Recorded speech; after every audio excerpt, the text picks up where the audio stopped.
রমজান মাসের শুরুতে নতুন করে আবার রমজানের চাঁদ উঠাইয়া আল্লাহ আবার ডাক দিছে, ইয়া আইয়ুহাল্লাযীনা আমানু, হে ঈমানদার, আমি তোমার রব বলছি, আমি তোমার আল্লাহ বলছি, বান্দা 11 মাস তোমারে ডাকছিলাম গুনাহ ছেড়ে দিতে, নেকি অর্জন করতে, আদেশ পালন করতে চেয়েছিলাম তোমার জন্য তাকওয়া।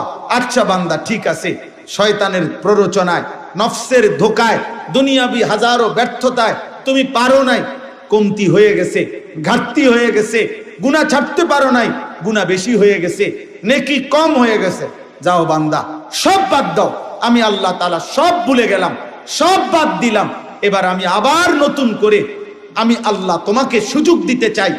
একটি মাস, আইয়ামাম মাদুদাত, একেবারে গুনা গুনা, কোরআন শরীফের আয়াত, আল্লাহ বলছে আইয়ামাম মাদুদাত, একেবারে গইনা গইনা, গুইনা গুইনা তোমারে 30 দিন, 31 দিন লাগবে না, 32 দিন লাগবে না।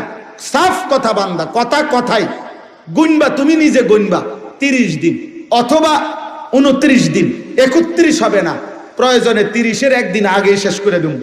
29 বা 30 দিনে গোনা এই একটি মাস তুমি, আবারও বলছি, 11 মাসের ভুল ভ্রান্তি ছেড়ে দিয়ে নতুন করে ঘুরে দাঁড়িয়ে তুমি পিছনের সব ভুলে একটি মাস মাত্র গুনে গুনে গুনাহ বর্জন করো, আমি আল্লাহর ইবাদত করো, 5 ওয়াক্ত নামাজ পড়ো, গুনাহ ত্যাগ করো, হারাম ত্যাগ করো, দিল জবান চলাফেরা আচরণ উচ্চারণের হেফাজত করো, রোজা পালন করো, সুবহে সাদিক থেকে সন্ধ্যা পর্যন্ত যাবতীয় খাদ্য পানীয় স্বামী স্ত্রীর বৈধ মিলামেশা থেকে বিরত থাকো, সবগুলো গুনাহ ছেড়ে দাও, আমার জিকির, আমার তেলাওয়াত, ইফতার, সাহারি, তাহাজ্জুদ, তারাবি, ইতিকাফ, এই আমলের মধ্যে লেগে থাকো। আমি আল্লাহ ওয়াদা দিলাম, ঠিক 30 দিনের দিন বা 29 দিনের দিন আমি আল্লাহ আরেকবার চাঁদ উঠাবো। ওই নতুন চাঁদ উঠলে, ঈদের চাঁদ উঠলে তোমারে 30 দিনেই আমি মুত্তাকি বানাইয়া, গুনাহ থেকে মুক্ত করাইয়া 30 দিনের মাথায় জান্নাতের ফ্লাইট ধরায় দেব।